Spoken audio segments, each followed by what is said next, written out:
17절부터 이제 30절까지인데 17절부터 저 여러분들이 한 절씩 교독하도록 하겠습니다. 요한복음 9장 17절부터 30절까지. 그들이 예수를 맡음에 예수께서 자기의 십자가를 지시고 해골 히브리 말로 골고다라 하는 곳에 나가시니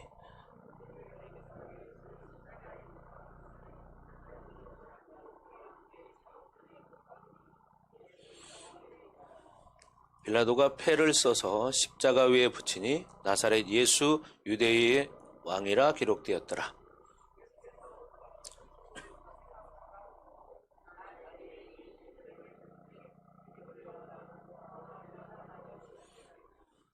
유대인의 제사장들이 빌라도에게 이르되 유대인의 왕이라 쓰지 말고 자칭 유대인의 왕이라 쓰라 하니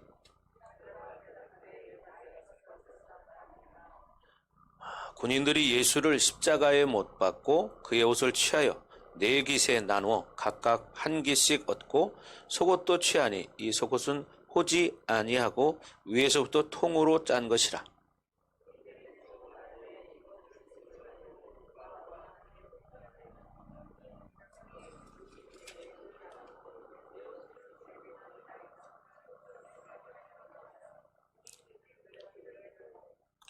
예수의 십자가 곁에는 그 어머니와 이모와 글로바의 아내 마리아와 막달라 마리아가 섰는지라.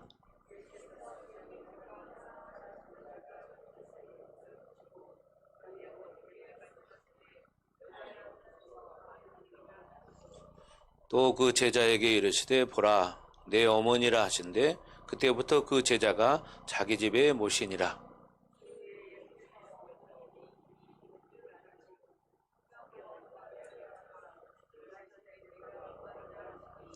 거기 신 포도주가 가득히 담긴 그릇이 있는지라. 사람들이 신 포도주를 적신 해면을 우슬초에 메어 예수의 입에 대니 예수께서 신 포도주를 받으신 후에 이르시되 다 이루었다 하시고 머리를 숙이니 영혼이 떠나가시니라. 아멘. 자, 오늘은 종려주일입니다. 그래서 다 이루었다는 제목으로 은혜를 나누겠습니다. 이제 오늘은 종려주일이고요. 이제 내일부터는 이제 고난주간이 시작이 됩니다. 그래서 예수님이 인생의 마지막 일주일을 보내시기 위해서 예루살렘 성에 입성하실 때 수많은 군정들이 외쳤습니다. 호산나 호산나. 이 호산나라는 말은 이제 구원하소서 그런 뜻입니다. 그러니까 호산나 호산나 그 말은 뭐요? 우리를 이제 구원하소서 우리를 구원하소서 이렇게 소리를 지르는 거예요. 그리고 종려나무 가지를 흔들면서 예수님을 맞이했다고 해서 붙여진 이름이 종려주일입니다. 그래서 종려나무는 부활과 승리를 상징하며 이스라엘의 민족주의를 표현하는 대표적인 나무였어요. 그래서 이 군중들은 이스라엘이 로마 압제에서 하루빨리 벗어나 독립된 왕국으로 이전 다윗의 시대의 영광을 되찾아줄 인물을 예수님일 것이라고 확신을 가지고 있었어요. 그래서 예수님을 구원자로 정치적인 지도자로 맞이했다는 거죠. 그래서 이 종려주일 이후 일주일간의 예수님의 행적을 보면 이제 여러 가지 사건이 있습니다. 근데 예를 들어서 여러분이 이제 내가 일주일만 살고 죽는다. 그럼 여러분 일주일 동안 어떻게 살아갈까요? 나는 이제 죽을 날이 일주일 남았다. 그러면 어떻게 살아갈까? 여러분 이걸 한번 생각해 보시기 바랍니다. 그래서 여러분 사실은 내가 오늘이 마지막 날이다 이런 마음을 가지고 산다면 아마 미워하는 사람도 없을 거예요. 그죠? 최선을 다해서 어떻게 하면 하나님을 최고로 기쁘시게 할까? 이런 마음을 가지고 살 거예요. 왜? 죽음 앞에 선 사람이 뭔 생각이 들까요? 세상 생각이 들어갈까요? 아니거든요. 자기 욕심이 들어갈까요? 나에게 좀 섭섭하게 해준 사람이 섭섭할까요? 미운 사람이 있을까요? 없습니다. 오늘 주일인데도 어디 놀러 가야 되겠다 이런 생각이 들까요? 그렇지 않겠죠. 여러분, 오늘을 마지막처럼 사는 사람에게는 내일을 염려할 일이 없습니다. 그렇죠? 오늘을 마지막 날인 것처럼 산다면 내일 염려할 일이 없고, 또 용납하지 못하거나 용서하지 못할 일도 없습니다. 그렇잖아요. 오늘이 마지막 날인데 내가 용서하지 못하거나 받아들이지 못할 일이 뭐가 있겠습니까? 네. 오늘을 마지막처럼 사는 사람은 욕심이 없습니다. 그렇죠? 오늘이 마지막인데 멋진 집을 사서 뭐 할 겁니까? 멋진 차를 사서 뭐 할 것이고, 멋진 옷을 새 것으로 사 입으면 뭐 할 것입니까? 네? 그렇잖아요. 오늘이 마지막 날인데 모든 것을 내려놓고 마음을 비웠기 때문에 비운 사람은 마음이 평안할 것입니다. 그렇잖아요. 옛날에 이런 일이 있었습니다. 독일에서 이제 내려오는 이야기인데, 이 황제의 비서실장을 맡아서 일하던 공작이 있었어요. 황제가 그 능력을 높이 사서 이제 총리로 삼았습니다. 그러자 그가 교만해지기 시작한 거야. 총리가 되고 나니까 사람이 교만해지기 시작한 거야. 그래서 모든 사람이 그를 싫어했습니다. 공작이 어느 날 사냥을 갔다가 돌아오는데 보니까 작은 교회가 있었어요. 그래서 그 교회를 들어갔습니다. 그래서 교회에 들어가서 기도를 하고 이제 고개를 이렇게 들었는데 앞에 십자가가 보이죠. 그런데 십자가에서 빛이 나면서 거기에 숫자가 보였는데 3이라는 숫자가 보였던 거예요. 십자가에서 빛이 나면서 3이라는 숫자가 보였다가 사라져버리는 거예요. 그래서 그는 갑자기 이제 이상하다, 이게 뭐지 3이? 그렇게 생각을 하다가 내가 이제 3일 뒤에 죽나 보다, 이런 생각을 하게 되었습니다. 3일 뒤에 내가 죽는구나, 이런 생각을 했어요.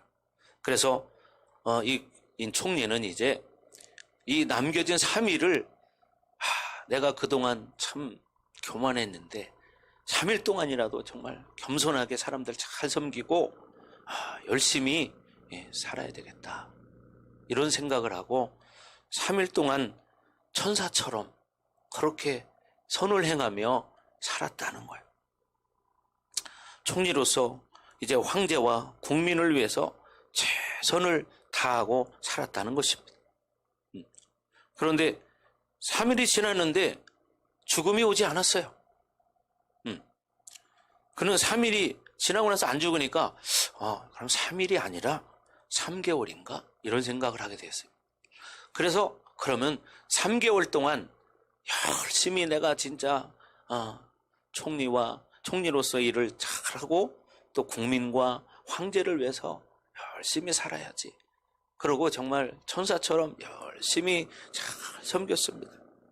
그랬더니 주변에 변화가 일어나기 시작하는 거예요. 자기가 변했더니 천국처럼 변해가는 거예요. 그리고 이제 3개월이 지났습니다. 그래서 이제 오늘 밤에는 이제 내가 죽겠구나, 이런 생각을 하고 잠자리에 들었는데 다음날 일어나 보니까 안 죽은 거예요. 그래서 3개월이 지났는데도 안 죽었네? 그래서 3개월이 아니라 그럼 3년인가? 이런 생각이 들은 거예요. 그럼 3년인가 보다. 그래, 그러면 하나님 앞에 더 감사하면서 정말 3년을 정말 하나님을 위해서 또 영혼들을 사랑하고 국민들을 사랑하면서 황제를 잘 섬기고 그렇게 한번 살아봐야 되겠다, 이런 마음을 먹고 이제 3년 동안을 열심히 섬겼습니다. 천사처럼 살았어요. 천사처럼. 누가 자기를 미워해도 짜증내거나 화를 내지 않고 웃으면서 맞이해주고 용서해주고 사랑해 주었습니다. 그렇게 3년이라는 시간이 지나갑니다. 그러니까 그걸 지켜본 황제가 어느 날 감동을 받았어요. 야, 우리 총리는 참 어떻게 저렇게 살 수 있을까? 야, 참 대단한 사람이다. 정말 훌륭한 사람이야. 이렇게 황제가 감동을 받았어요. 그렇게 하다 보니까 신하들도 그렇고 국민들도 그 총리의 모습에 감동을 받는 것입니다. 마침 이제 세월이 지나서 그 3년 안에 거의 이제 3년이 다 돼가는데 병이 들었어요, 황제가. 그리고 이제 황제가 죽게 되었습니다. 그러자 이 황제가 마지막 유언을 남겼는데 뭐라고 했냐면, 내가 죽으면 다음 황제를 지금의 총리로 선택을 한다. 이런 유언을 남긴 거예요. 그래서 내가 죽으면 황제 내 뒤를 이어서 총리가 황제가 된다. 이런 유언을 남기고 이제 죽게 되었습니다. 그랬더니 그 총리를 지켜본 신하들과 국민들이 있었잖아요.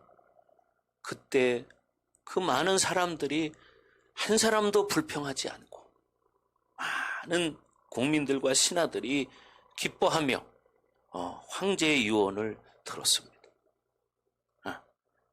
그리고 이제 3년이 되는 날 총리는 황제로 등극하게 되었습니다. 3년이 되는 날이었습니다. 그날. 그게 바로 1314년 프랑크푸르트의 5 제후들에 의해서 신성 로마 제국의 황제로 추대된 루드비라는 황제입니다. 우리에게도 얼마의 시간이 더 남아있는지 알 수가 없죠. 그죠? 하루하루를 처음 맞이하는 것처럼, 하루하루를 마지막처럼 우리도 산다면 이런 인정받는 아름다운 삶이 되지 않을까. 예수님은 지금 이제 죽음을 일주일 앞에 두고 있습니다. 그래서 이 남은 일주일이 이제 고난주간이 됩니다. 고난주간. 오늘이 종료주일이고, 그래서 예수님은 이 일주일 동안 무엇을 하셨을까? 내일 월요일에는 예수님은 성전을 청결하게 하셨습니다. 그리고 무화과나무를 저주했어요. 왜? 행함은 없고 형식만 있기 때문에. 즉 뭐예요? 열매는 없이 잎사귀만 무성했기 때문에 그 무화과나무를 예수님이 저주했습니다. 우리는 그럼 어떻게 할까요?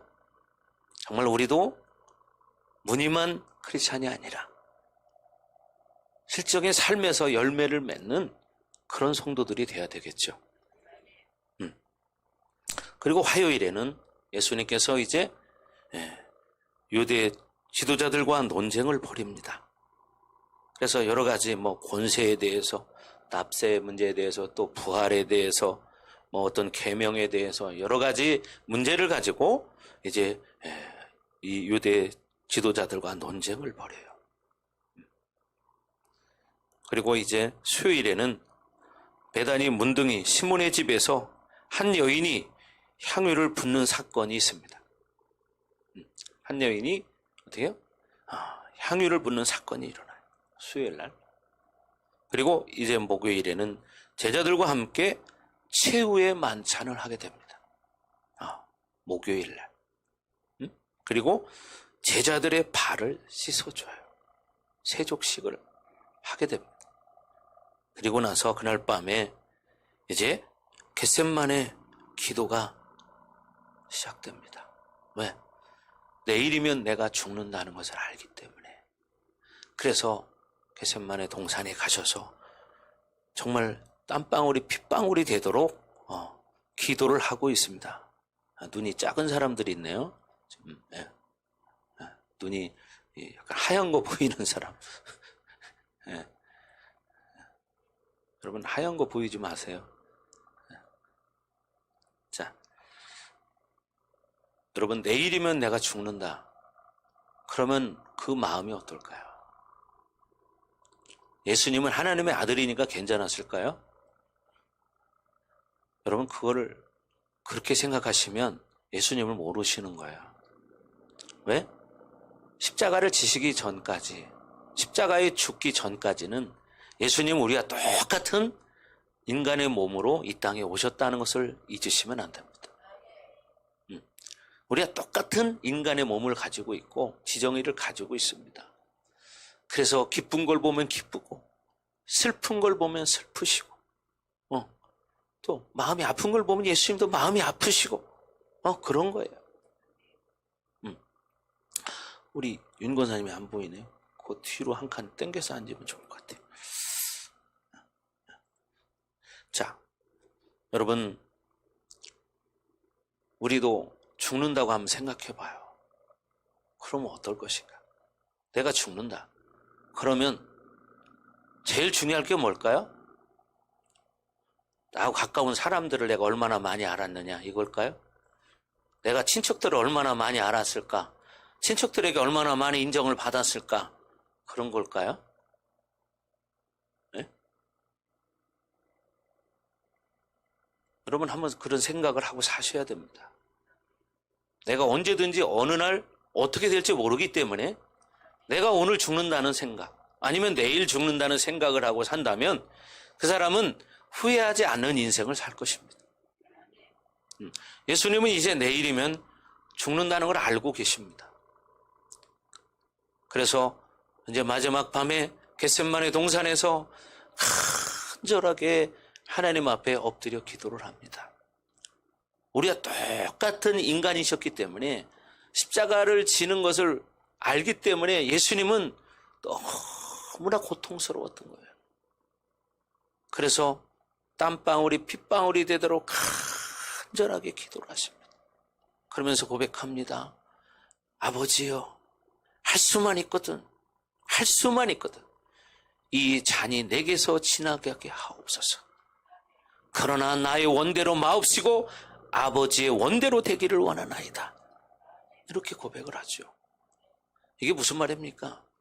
아버지, 할 수만 있으면, 십자가를 안 질 수만 있다면 안 지게 해주세요, 이 말이에요. 왜? 너무 고통스럽기 때문이에요. 말이 우리가 쉽게 맨날 십자가 말은 하지만 그 십자가가 그렇게 쉬운 게 아니거든. 상상할 수 없는 고통. 그죠? 여러분들 가시만 하나 찔러도 아프다고 펄쩍펄쩍 뜁니다. 여러분, 여자들 요리하다가 칼로 조금만 벼도 그냥 난리가 나잖아요. 근데 십자가를 진다는 것은 말할 수 없는 고통을 친히 그 몸으로 감당하는 것입니다. 그러나 적당하게 그런 정도가 아니잖아요. 상상할 수 없는 그 고통, 살점이 뚝뚝 떨어져 나가는, 채찍에 맞아서, 여러분, 채찍 끝에는 납덩어리 같은 게 생겼습니다. 그래서 이렇게 구부러져 있어요. 그리고 무겁잖아요, 납덩어리가. 그러니까 어때요? 채찍을 쫙 때리면 어떻게 하냐, 몸에 딱 박히는 거예요. 이렇게 딱 박혀 있는 거죠. 그걸 잡아 당기면 어떻게 해요? 살점이 뚝 떨어지는 거예요. 그때 그 고통이 얼마나 심할까요? 피가 또 얼마나 많이 나올까요? 그래서 십자가라는 것은 우리가 너무 쉽게 말로는 맨날 십자가 합니다. 그냥 간단한 그런 게 아니에요. 여러분은 사실 세상에 조금만 걱정거리만 있어도 잠 못 자잖아요. 그렇죠? 조금만 고민거리가 있어도 잠 못 자고, 어떤 사람하고 관계만 안 좋아도 잠을 못 자고, 어떤 돈 문제가 조금만 생겨도 그 때문에 잠 못 자고, 그렇잖아요. 근데 예수님은 내일 내가 십자가를 져야 한다는 것을 알고 계세요. 그리고 얼마나 많은 고난을 당할지를 알고 계십니다. 그러니 얼마나 마음이 고통스러웠을까. 그런데 이것을 모르는 사람들은 그냥 세상으로만 사는 거예요. 이론으로만 아는 거예요, 십자가를. 이론으로만 알아. 그러니까 아무 관계없어. 이론으로 알기 때문에. 여러분이 이 부활절기, 이 고난주간이 이론이 아니라 실제로 여러분의 신앙이 그렇게 회복되어지고 살아나는 한 주가 되기를 주의 이름으로 축복합니다. 아멘. 그래서 정말 다음 주일날 부활절 예배 가운데는 내 살아있는 믿음을 가지고 나를 위해 죽으시고 부활하신 그 예수님을 최고로 높이는 그런 부활절이 되기를 바랍니다. 여러분의 마음이 정말 100% 쏟아져서 하나님을 기쁘시게 하는 부활절. 그렇죠? 그 예수님을 그렇게 사랑한다면 또 여러분 어떻게 해요? 행동이 따르겠죠. 예수님이 내 죄 때문에 십자가를 지시고 십자가에 죽으셨다. 이걸 진짜 안다면 내가 그저 그렇게 적당하게 살 수 없다.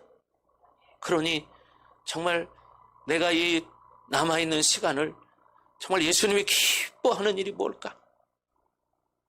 그것은 바로 하나님의 나라를 먼저 생각하는 것이고 그 하나님의 나라를 위해 기도하는 것이고 또 한 영혼을 천하보다 귀하게 여기시는 그 영혼을 구원하는 일이겠구나. 그래서 정말 영혼들을 위해서 복음을 전하고 그래서 부활절 예배 때 정말 하나님 기뻐하는 한 영혼을 하나님 앞에 드린다면 하나님 얼마나 기뻐하실까. 그리고 마음으로도 최고의 마음을 담아서 정성을 담아서 예물도 드리고 그것보다 기쁜 게 있을까요? 최고겠죠. 여러분의 신앙이 그렇게 회복되기를 주의 이름으로 축복합니다. 축복합니다. 그런 믿음이 살아나기를 주의 이름으로 축복합니다. 아멘. 그냥 매년 맞이하는 또 한 번의 그런 부활절이야. 이런 사람은 종교적인 사람입니다. 종교적인 사람이에요. 영적으로 병든 사람입니다. 병이 들어서 이제는 무감각해서 절기에 대한 그것을 모르는 거예요. 여러분, 절기에 대한 믿음과 신앙이 회복되어 있는 사람은 살아있는 믿음입니다. 그러나 절기에 대한 개념이 없고 이런 사람들은요, 죽은 거예요. 여러분 이걸 아셔야 합니다. 여러분 전자로 깔았죠. 뭐라고요? 내가 내일 죽는다면 무엇을 준비할 것인가? 우리에게는 제일 중요한 것이 뭐예요? 믿음이죠. 내가 어떤 삶을 살았는가? 이게 중요하죠. 내가 어떤 삶을 살았는가? 무엇을 위해 살았는가? 무엇을 위해? 누구를 위해서 살았는가? 그죠? 어떻게 살았는가? 어떻게? 그냥 세상 것을 위해서, 내 육신의 정욕을 위해서, 사람들에게 인정받기 위해서, 체면을 위해서,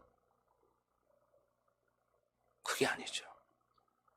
진짜 가장 현명한 사람은 영원한 시간을 준비한, 나를 위해 십자가를 지시고 내 죄값으로 죽으신 그 예수님을 사랑하는 마음 가지고 그분이 가장 기뻐하는 일이 무엇일까를 알고 자기 인생을 거기에 투자하는 거예요. 여러분, 이 사람이 가장 지혜롭고 현명한 사람입니다. 그런 여러분 되기를 축복합니다.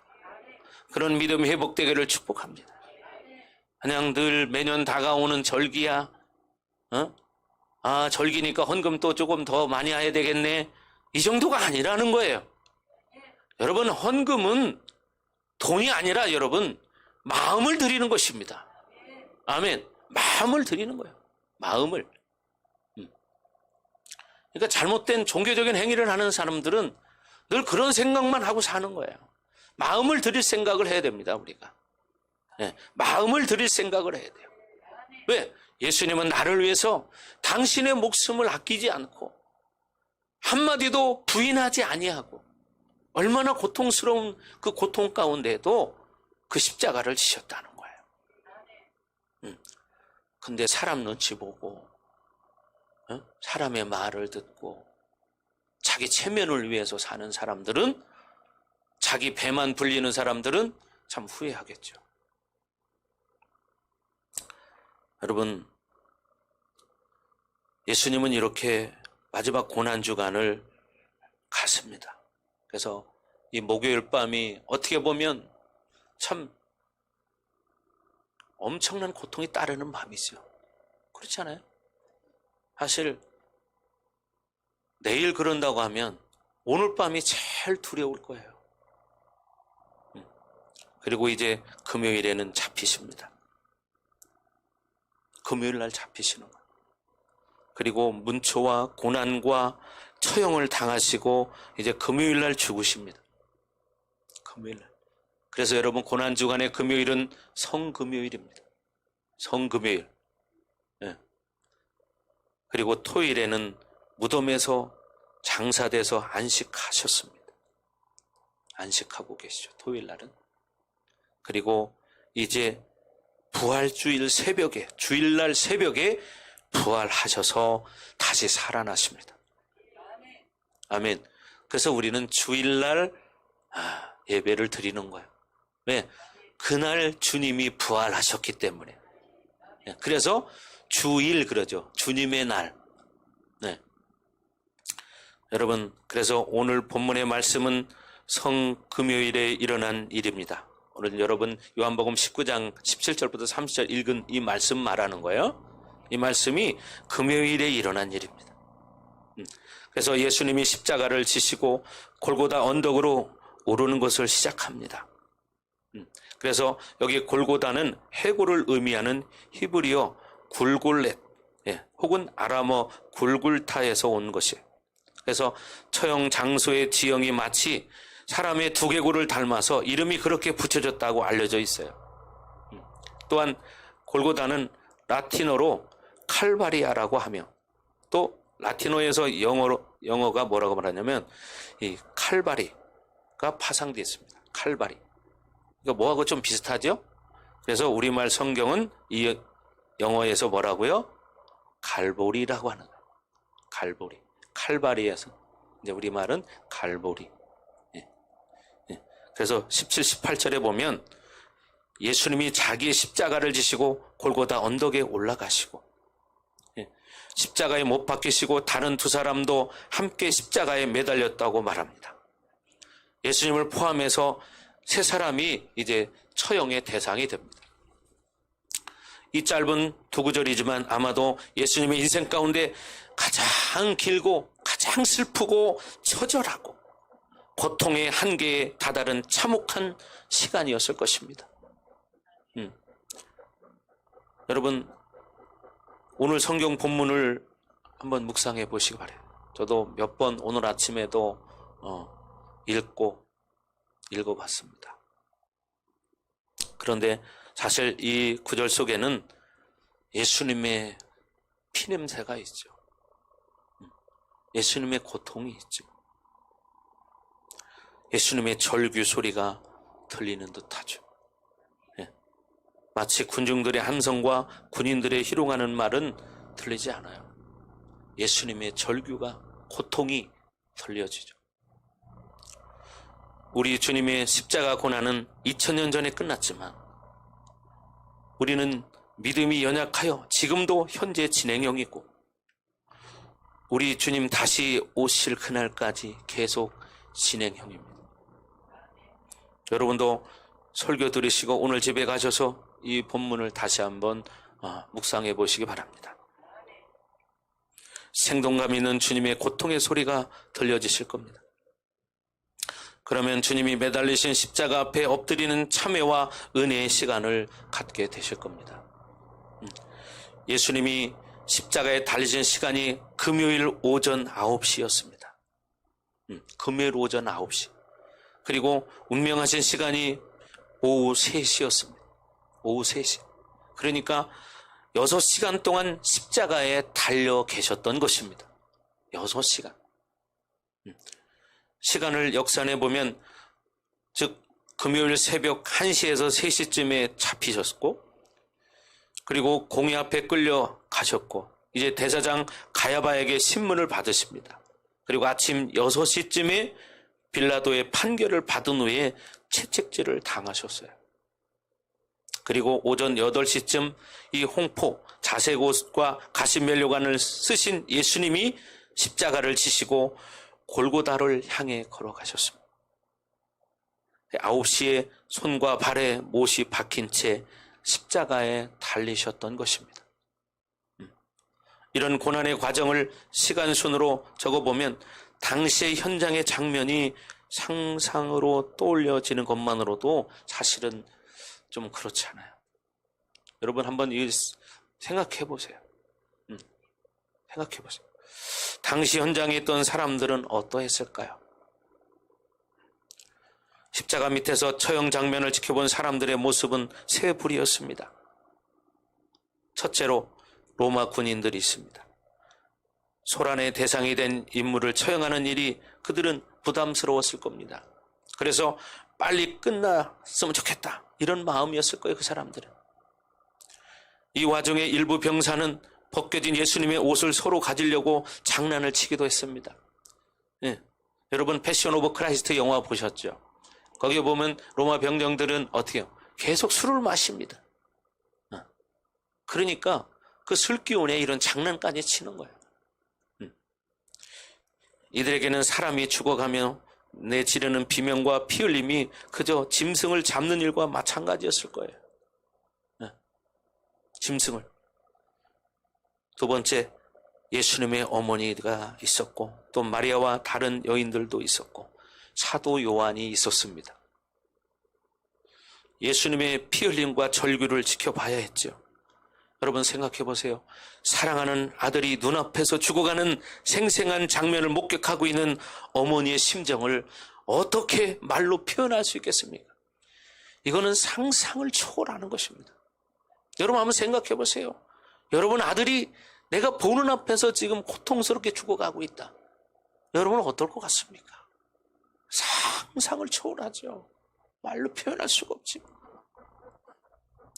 예수님을 따르던 이들은 참으로 말로 형용할 수 없는, 표현할 수 없는 그런 비통함과 참담함으로 통곡소리조차 내지 못하고 눈물도 메말라서 좀 어떻게 할 줄을 모르고 그냥 멍하니 바라보고 있을 겁니다.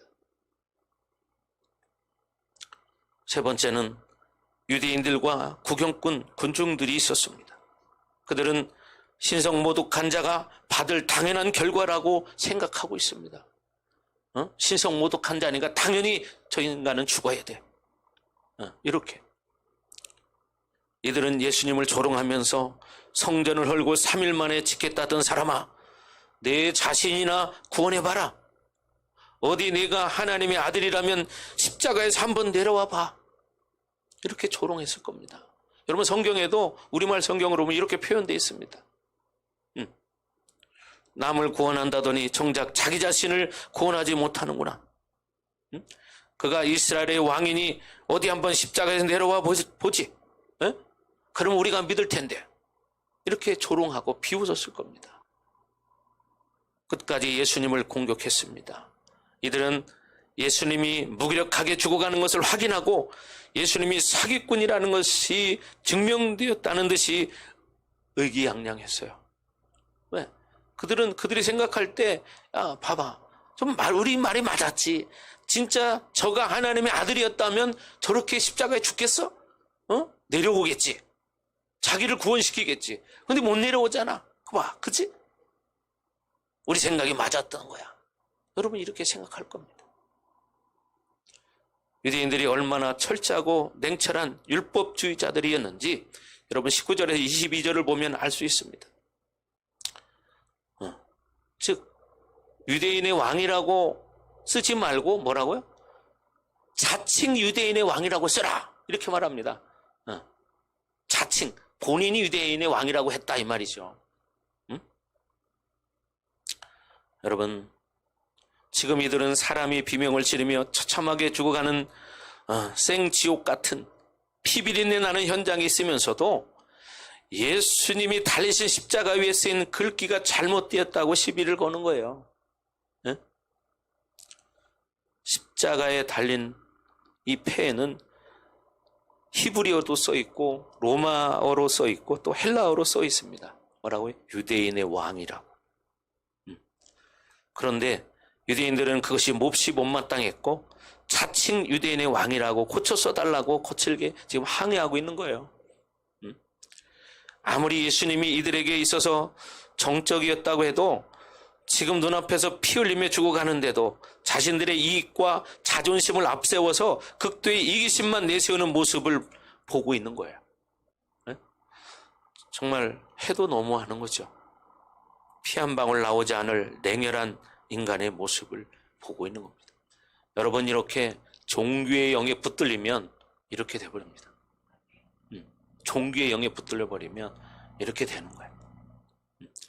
사도 바울은 율법의 기능이 자기 죄를 깨닫게 하는 기능이 있다고 했는데, 그죠? 이들 유대인들에게는 율법이 자신들의 죄를 숨기고 정당화하는 가장 강력한 무기가 되었습니다. 율법은 이 사람들에게 오히려 죄를 숨기고 자기들을 정당화시키는 그런 무기가 되어버렸어요.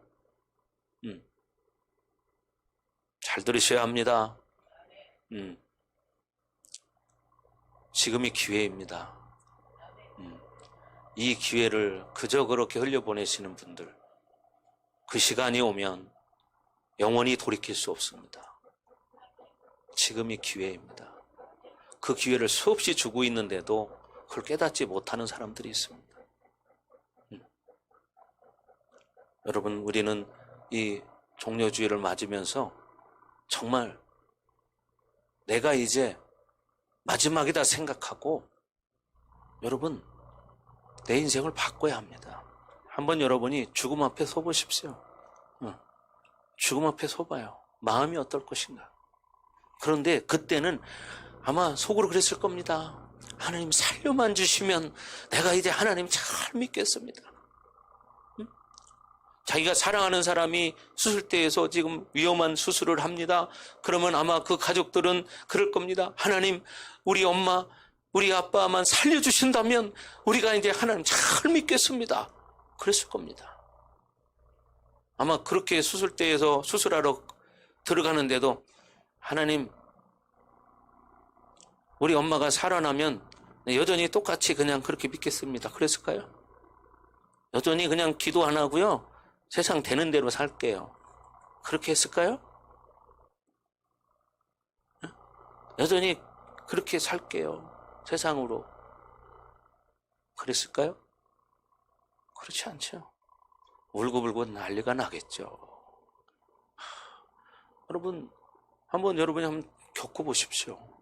저는 그런 사람들 정말 오랜만에도 몇 번 겪어봤습니다. 내가 오랜만에도 중환자실에 가 있는 사람들 네, 화상으로도 통화해봤고 전화기로 화상 통화를 해봤습니다. 서로 보면서 그때 얼마나 간절한가, 또 가족들이 얼마나 간절한지 말할 수가 없어요. 네. 근데 그 시간 지나면 언제 그랬냐는 거예요. 언제 그랬냐는 거지. 그러면 다시 또 옛날 모습으로 사는 거예요. 이게 참 불쌍한 겁니다. 좀 깨달았으면 바뀌어야 됩니다. 아멘. 우리 인생이 어느 날 어떻게 될지 모릅니다, 여러분. 그렇잖아요? 언제 어느 날 어떻게 될지 몰라요. 그렇잖아요? 밤새 안녕이라는 말이 있잖아요. 여러분, 이렇게 유대인들은 율법주의자들이었습니다. 또 외식적이고 가식적인 거칠애적인 신앙이 여러분 얼마나 무서운지를 잘 보여주는 거예요. 얼마나 무서운지. 이들을 보면서 믿음 없는 자기 확신과 허무맹랑한 주장들이 얼마나 무서운 기형적인 괴물을 만들어내는지 알 수 있잖아요. 그렇죠? 잘못된 신앙과는 이런 괴물을 만듭니다. 오늘 본문에는 예수님의 이 십자가상에서 친히 남기셨던 말씀, 이른바 가상칠언이라고 하죠. 이렇게 풀리는 말씀 중에 3가지 말씀이 기록되어 있습니다. 오늘 본문 가운데 7가지 중에서 우리가 이미 다 알고는 있지만 고난주간을 준비하면서 십자가상에서 예수님이 하신 말씀을 다시 한번 내가 말씀드리겠습니다. 첫 번째 말씀이 뭐였냐면 누가복음 23장에 나온 34절에 나오는 말씀입니다. 누가복음 23장 34절에 뭐라고 말하냐면 아버지 저들을 사하여 주옵소서 자기들이 하는 것을 알지 못함이니이다. 이렇게 말해요.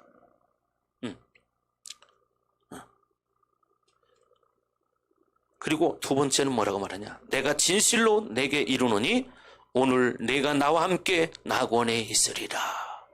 이렇게 43절에 또 말합니다. 낙원에 있으리라. 왜요? 자기를 불쌍히 여겨달라고 한 그 죄인의 말이죠. 세 번째는 오늘 이제 요한복음 19장 26절 27절에 나오죠. 여자여 보소서 아들이니이다. 그리고 보라 내 어머니이다. 이렇게 말합니다. 네 번째는 마태복음 27장 46절에 나오는데 엘리 엘리 라마 사막다니 나의 하나님 어찌하여 나를 버리셨나이까. 이렇게 말하는 거죠. 어찌하여 나를 버리셨나이까. 그리고 다섯 번째는 오늘 요한복음 19장 28절에 나와 있는 내가 목마르다. 이렇게 말씀합니다. 그리고 여섯 번째 19장 30절에 뭐라고 그랬습니까? 오늘 다 이루었다. 다 이루었다. 그리고 마지막 일곱 번째는 누가복음 23장 46절에 말하는 아버지 내 영혼을 아버지 손에 부탁하나이다. 이렇게 고백합니다. 오늘 본문에는 세 번째, 다섯 번째, 여섯 번째 말씀이 나옵니다. 오늘 성경 본문의 요한복음에. 그래서 다 이루었다. 여섯 번째 말씀이 오늘 설교 제목이에요. 세 번째 말씀이 인간으로서의 어머니에 대한 마지막 유언과 가장 사랑했던 제자 요한에게 어머니를 부탁하는 지극히 인간적인 면모의 예수님의 모습이라면 이 여섯 번째 말씀은 감히 범접할 수 없는 신적 권위를 지닌 예수님의 한마디라고 할 수 있겠죠.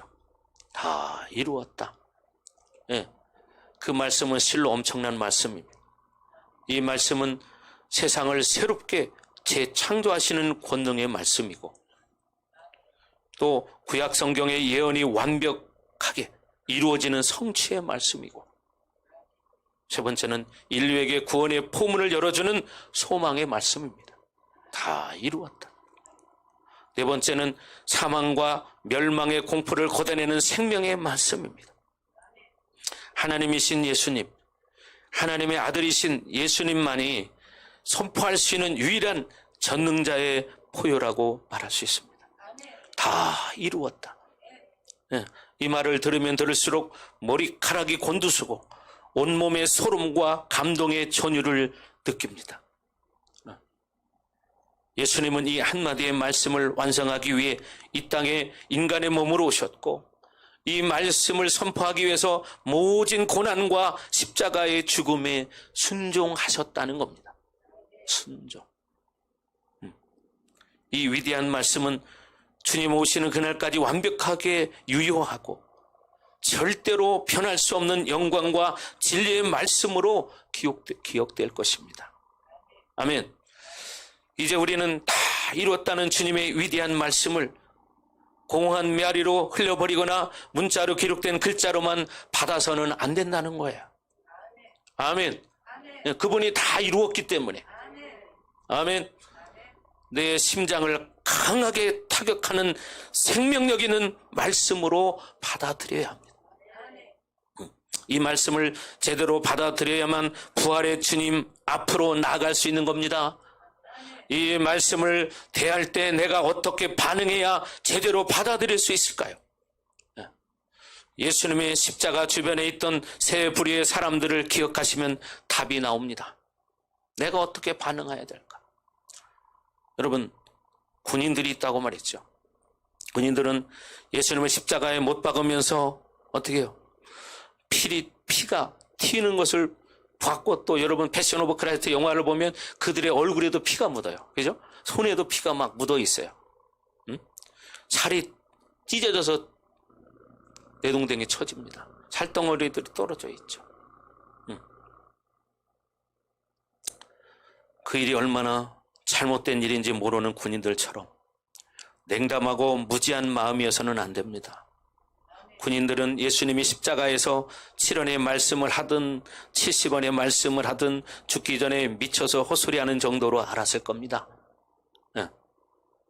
다 이뤘다는 말씀이 군인들에게는 돼지목에 진주 목걸이 거는 것처럼 아무 쓸모없는 무용한 넋두리일 뿐입니다. 무지와 무관심, 또 무감각, 무차별적인 거부하는 마음으로는 다 이루었다는 이 위대한 말씀을 받아들이기는 불가능하죠. 불가능합니다. 그리고 또 누가 있었습니까? 유대인들이 있었습니다. 예수님을 죽이기까지 시기하고 징후하고 저주하면서 결국 십자가에 못을 박아서 죽이는 데 성공한 유대인들은 어떻습니까? 겉으로는 유대인의 왕이라고 쓰인 팻말조차 자신들의 거룩함을 훼손하는 것이라고 생각하면서 속으로는 돈을 주고 증인을 매수하고 또 하나님께 드리는 성전세를 착복하고 좋은 자리에 앉기 위해서 압제자들의 아부하며 매간매직을 일삼았던 사람들입니다. 그러면서 성전에 나아가서는 다른 사람들 보라고 손을 들어 큰 소리로 오랫동안 기도하고 거짓과 기만, 위선과 가증, 탐욕이 가득한 마음으로 다 이루었다는 위대한 말씀은 그들에게 가당치가 않습니다. 우리의 모습도 그런 거죠.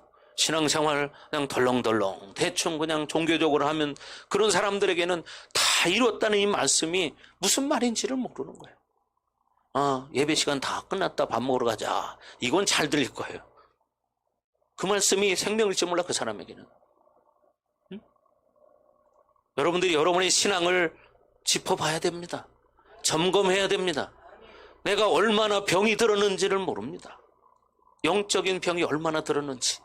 왜? 너무 병들어서 그걸 모르고 사는 거야. 그렇지 않아요? 심각한 문제예요. 이런 마지막 때이기 때문에 정말 종교적인 신앙생활하는 사람이 얼마나 많습니까? 더군다나 좋은 거리가 있죠. 왜? 지금 코로나19 때문에 예배 드리지 마라, 뭐 이런 얘기들 나오고, 그러니까 잘 됐다, 그리고 예배 안 드리고, 이런 사람들 얼마나 많습니까? 정말 예배 드리고 싶어도 못 드리는 사람들이 있습니다. 그렇죠? 직업적으로 그런 직업을 가진 사람은 드리고 싶은데도 사실 못 드려요. 또 우리 사회 가운데 여러분 그런 사람들이 또 필요하죠. 그렇지 않아요? 여러분 119 구급대원 같은 사람 어떻게 해요? 그럴 수도 있잖아요. 의사들 그럴 수도 있잖아요. 그런 직업을 가진 사람들. 여러분, 우리는 정말 이 유대인들처럼 위선과 가증한 그런 신앙생활을 하면 안 되고, 병이 들어서 내가 얼마나 병이 들었는지, 정말 예수님이 누구신지를 진짜 모르고 이름만 관념으로 아는 그런 종교생활을 하는 사람들이 너무나 많고, 지금 이 말을 들으면서도 해롱거리는 사람도 있습니다. 너무 병들은 거죠. 유대인들 똑같은 사람입니다.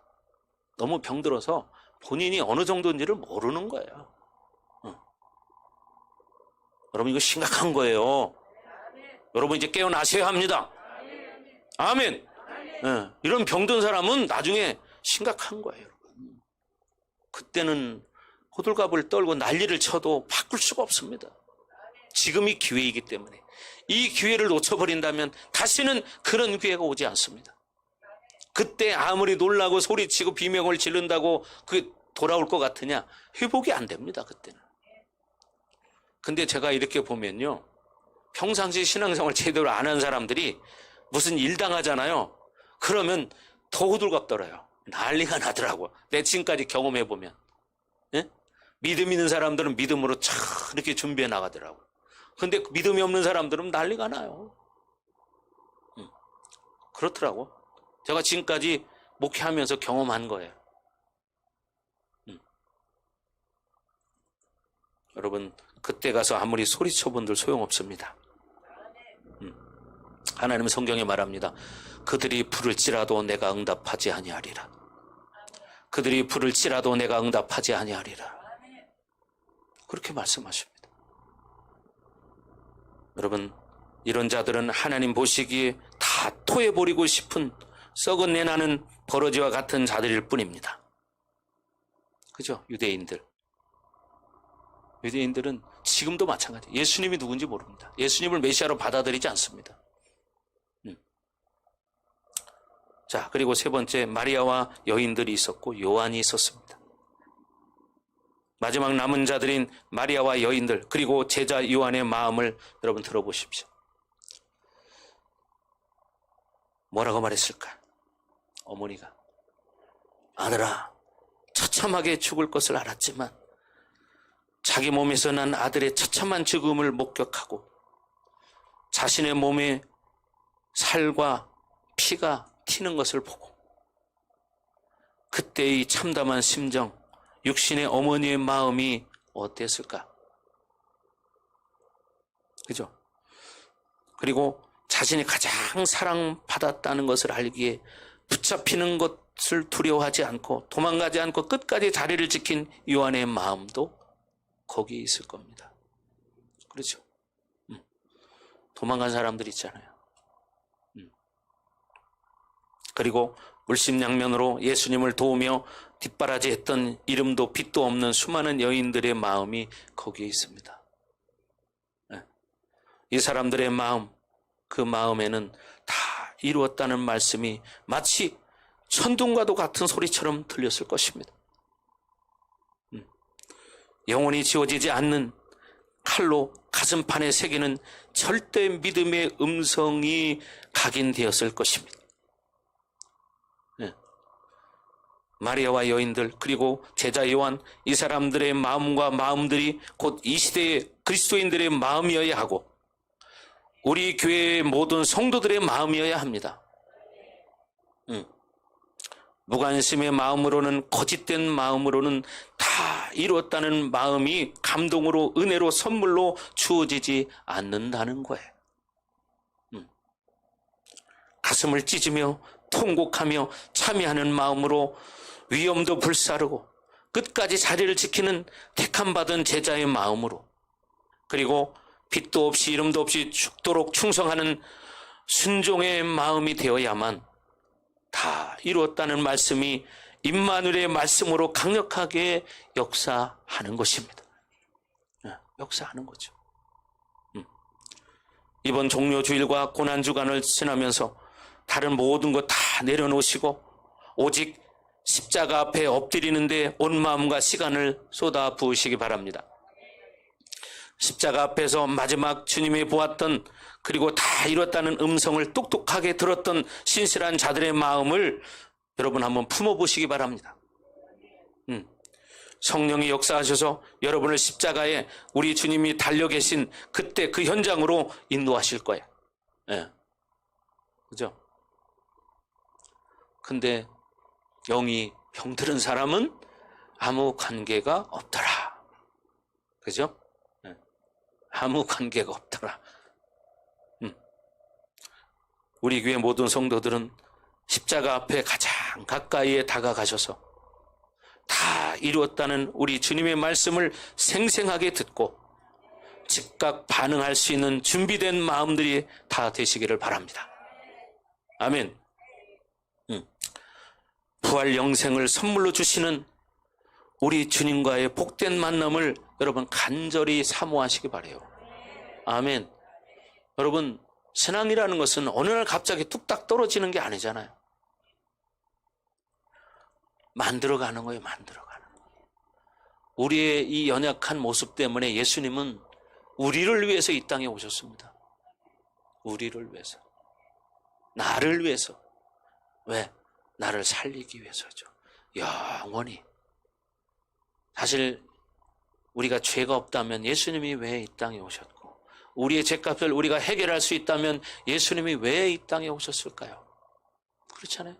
우리가 해결할 수 없기 때문에 죄 없으신 하나님의 아들 독생자 예수 그리스도가 어떻게 해요? 이 땅에 오신 거죠. 우리는 다 죽을 수밖에 없는 존재들이었잖아요. 그죠? 다 지옥 갈 수밖에 없는 그런 존재였습니다. 그렇죠? 그런데 이걸 모르는 거예요. 이 은혜가 얼마나 큰 것인지. 예? 예수님이 나를 위해 십자가를 지신 이 사건이 얼마나 큰 사건인지, 그리고 그분이 장사 지낸 바 되었다가 3일 만에 부활하신 이 부활이 이게 얼마나 귀한 일인지를 모르는 사람들은 그 종교인들 뿐인 거예요. 여러분, 이 부활이 얼마나 감격적이고 우리에게는 온 우주 만물을 다 준다고 해도 바꿀 수 없는 어마어마한 생명입니다.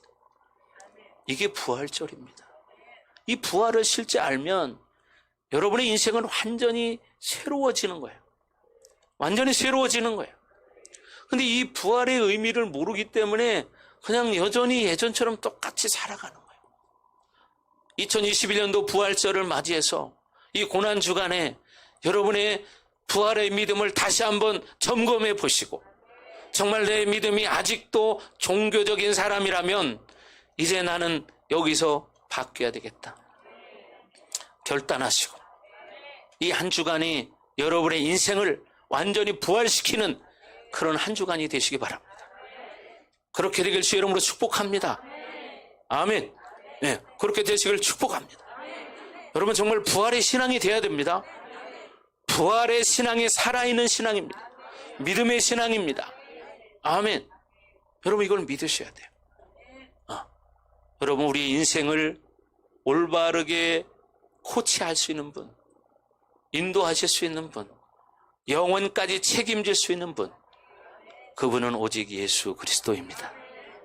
그분이 나를 위해 죽으셨고, 여러분 이걸 꼭 믿으셔야 됩니다. 내 죄값 때문에 죽으셨습니다.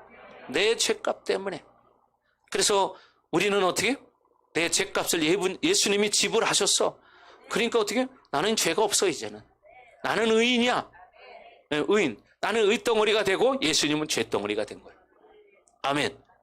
이 믿음을 가지시고, 이 믿음을 가졌다면 어떻게? 여러분, 의인다운 삶을 살아가는 거예요. 의인이에요, 의인. 나는 누구라고요? 의인이에요.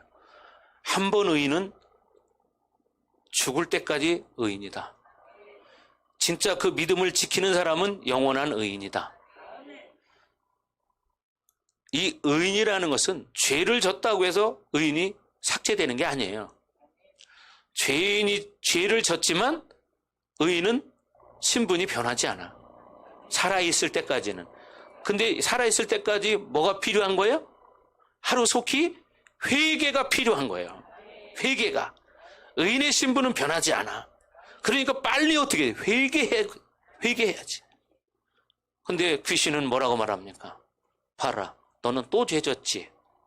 그러니까 너는 안 된다니까. 이렇게 정죄감을 갖게 만들어요. 자책감을 갖게 만드는 거예요. 누가? 귀신이.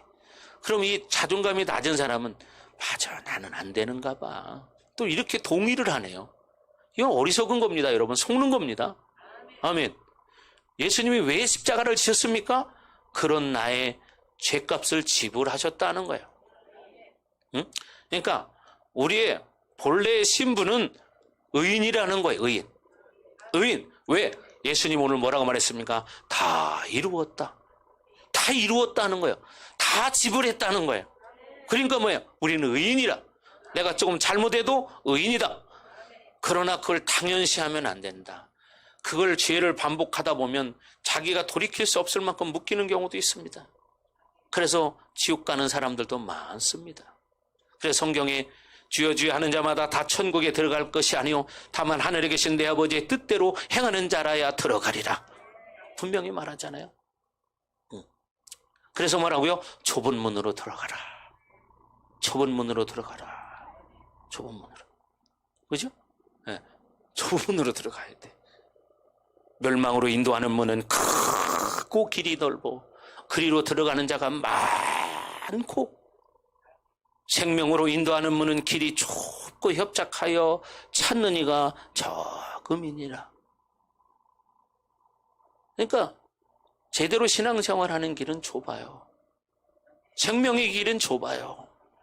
근데 멸망의 길은 넓어요. 그러니까 그를 가는 게 편해. 그렇잖아요? 넓은 길 가는 게 편하지. 근데 그 길은 뭐요? 멸망의 길이래. 그래서 여러분들 이 부활절을 맞이해서 다시 한번 내 신앙을 점검해 보시고 우리의 신앙이 회복되는 부활절이 되기를 주의 이름으로 축복합니다. 아멘. 그렇게 되기를 주의 이름으로 축복합니다. 축복합니다. 부활하시기를 주의 이름으로 축복합니다. 아멘. 자, 기도하겠습니다. 이제 결단합시다. 하나님, 그렇습니다. 우리가 이 부활절 길을 맞이해서 우리의 신앙이 부활하기 원합니다. 하나님, 지금까지 내가 정말 가라앉았다면 다시 회복되기를 원합니다. 원수에게 속아서 정죄감, 자책감, 죄책감에 빠져 있었다면 이 시간 예수 이름으로 완전히 떨쳐버리고 새롭게 나는 의인이라는 이 신분이, 존재적 의인이라는 이 신분이 변화되지 않는다는 것을 다시 한번 확인했습니다. 그러므로 나는 다시 부활할 수 있습니다. 이미 이 부활의 믿음은 나에게 주어진 것입니다. 이 믿음 가지고 살겠습니다. 하나님, 기름 부어 주시옵소서. 자, 나같이 기도합니다. 할렐루야. 아버지 하나님, 감사합니다. 하나님, 2021년도 이 부활절을 맞이해서 다시 한번 내 신앙을 점검해 봅니다. 하나님, 종교적으로 굳어졌던 내 신앙이 이제는 완전히 깨트려져 살아있는 신앙이 되기를 원합니다. 하나님, 이 종료 주일입니다. 이 앞으로 일주일 이 고난 주간 동안에 예수님을 다시 깊이 생각하면서 그 예수님을 만나기를 원합니다. 예수님이 십자가를 지시기 전까지 그 마음이 얼마나 괴로웠을까, 얼마나 아팠을까. 이 마음을 생각하면서 예수님의 마음을 느끼며 하나님 앞에 더 가까이 가는 한 주간이 되기를 원합니다. 예수님을 만나는 한 주간이 되기를 원합니다. 그래서 이 돌아오는 부활주일에는 우리의 신앙이 다 부활되어져서 살아계신 예수님을 높이는, 부활하신 예수님을 높이는 거룩하고 복된 부활절이 되기를 원합니다. 하나님, 오늘 이 말씀을 듣고 이제 결단한 우리 사랑하는 성도들 머리 위에 하나님 기름 부어주시고 성령의 불과 기름 부으심으로 충만하게 하시고 죄와 계시형으로 하나님 충만하게 하여 주셔서 이 말씀을 깨닫게 하여 주옵소서. 주님을 찬양합니다. 하나님, 영광 받아 주시옵소서. 그렇습니다. 하나님, 우리가 이제 고난주간이 시작되는데 이 시간에 정말 고통 가운데 잠겨있는 그 예수님의 심령, 그러나 흔들리지 않고 꿋꿋하게 십자가를 향해 한 시간 한 시간을 걸어가는 그 예수님의 마음을 한번 느껴보기 원합니다. 그리고 우리도 삶의 현장에서 어떤 고난과 고통과 어려움이 있을지라도 예수님처럼 한 걸음 한 걸음 걸어가기를 원합니다. 하나님, 우리에게 부활의 신앙을 회복시켜 주시니 감사합니다. 하나님, 영광을 받으시옵소서.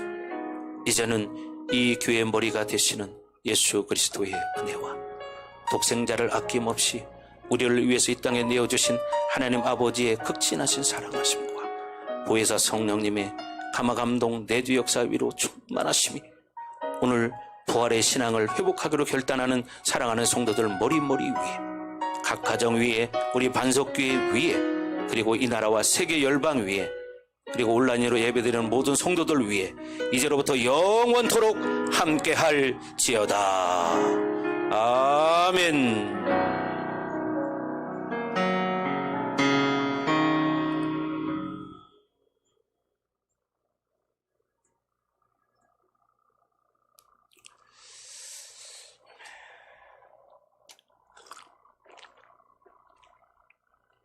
아멘. 우리 하나님 앞에 영광의 박수를 드립니다.